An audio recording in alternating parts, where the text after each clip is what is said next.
एक पौराणिक कथा के अनुसार एक बार देवर्षि नारद बैकुंठ गए। वहां उन्होंने भगवान विष्णु को प्रणाम किया और कहने लगे, प्रभु, पृथ्वी पर अब आपका प्रभाव कम हो रहा है। धर्म पर चलने वालों को अच्छे फल प्राप्त नहीं हो रहा है, वही जो भी मनुष्य पाप करता है उनका भला हो रहा है।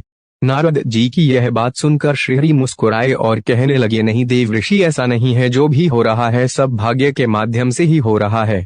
कर्म से जुड़े एक कथा प्रभु का उत्तर ध्यान से सुनते हुए फिर देवर्षि बोले, मैं तो स्वयं देख कर आ रहा हूँ, पापियों को अच्छे फल मिल रहे हैं और वही भला करने वाले और धर्म के रास्ते पर चलने वालों को बुरा और कष्टदायी समय देखना पड़ रहा है।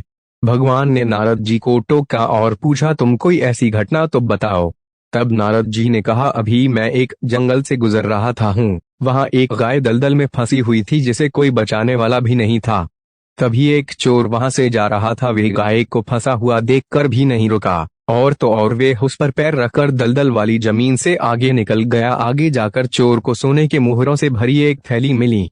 वही फिर थोड़ी देर बाद वहां से एक वृद्ध साधु गुजरा। उसने उस गाय को बचाने की बहुत कोशिश की, पूरे शरीर का जोर लगाकर उसने उस गाय को बचा लिया, लेकिन मैंने देखा गाय को दलदल से निकालने के बाद हुआ साधु स्वयं एक गड्ढे में गिर गया। अब प्रभु आप ही बताइए, यह कौन सा और कहाँ का न्याय है। नारद जी की यह बातें सुनकर भगवान विष्णु बोले, जो हुआ सही हुआ। जो चोर गाय पर पैर रखकर भाग गए थे उसकी किस्मत में एक बड़ा खजाना था, लेकिन उसके इस पाप के कारण उसे केवल कुछ ही मोहरें मिली। वहीं उस साधु को उस गड्ढे में इसलिए गिरना पड़ा क्योंकि उसके भाग्य में मृत्यु लिखी थी, लेकिन गाय को बचाने के कारण उसके पुण्य बढ़ गए और उसकी मृत्यु एक छोटी सी चोट में बदल गए। इसीलिए हे नारद, इंसान के कर्मों से ही उसका भाग्य तय होता है। व्यक्ति को कर्म करते रहना चाहिए क्योंकि कर्मों से ही भाग बदला जा सकता है।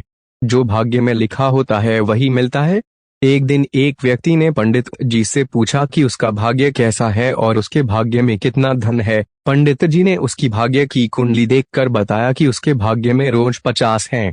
पंडित जी की बातें सुनकर वे आदमी ज्यादा खुश तो नहीं हुआ, लेकिन जब उसकी जरूरत इतने पैसों से ही पूरी हो रही थी तो उसने फिर ज्यादा नहीं सोचा। यूं ही कई दिन बीत गए। फिर एक दिन उसके दोस्त ने उससे कहा कि मैं तुम्हारी सादगी और नेक विचार देखकर मैं तुमसे बहुत प्रभावित हूं और अपनी बहन की शादी तुमसे करना चाहता हूं। मित्र की बात सुनकर वे आदमी बोला कि मेरी रोजाना की कमाई मात्र 50 ही है, तो तुम इस बात का ध्यान रखना कि तुम्हारी बहन को इसी कमाई में जीवन व्यतीत करना होगा।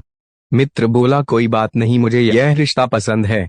इसके बाद दोनों की शादी हो गई। इसके बाद अचानक अगले कुछ दिनों में उसी आदमी की आमदनी 300 प्रतिदिन हो गई।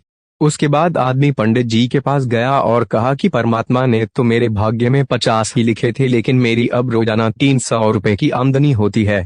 समय से पहले भाग्य से ज्यादा। पंडित जी मुस्कुराए और फिर बोले, क्या हाल ही में तुम्हारा कोई रिश्ता या मंगनी हुई है। वे आदमी बोला, हाँ हुई तो है। तब पंडित जी बोले, यह बाकी के रुपए तुम्हें उसी के भाग्य से मिल रहे हैं। इसके कुछ दिन बाद उसकी पत्नी गर्भवती हुई, जिसके बाद उसकी आमदनी 300 से बढ़कर 500 हो गई। अब वे आदमी चूंकि ईश्वर में विश्वास रखने वाला था, तब एक फिर से पंडित जी के पास गया और पूछने लगा कि मेरी आमदनी अब इतनी कैसे बढ़ गई है, कहीं मैं तो अपराध तो नहीं कर रहा हूँ।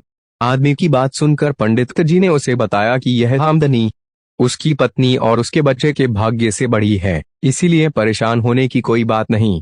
पंडित जी ने फिर आगे बताया कि हर इंसान को उसका भाग्य और समय के अनुसार ही मिलता है। उसके भाग्य से ही उसके घर में धन दौलत आती है, लेकिन अगर मनुष्य यह अभिमान करता है कि सब उसने कमाया है और सब उसी के कारण है, तो यह उसकी मूर्खता से ज्यादा और कुछ भी नहीं है। तो मित्रों, हमें इस कहानी से हमें यही सीख मिलती है कि समय से पहले और भाग्य से ज्यादा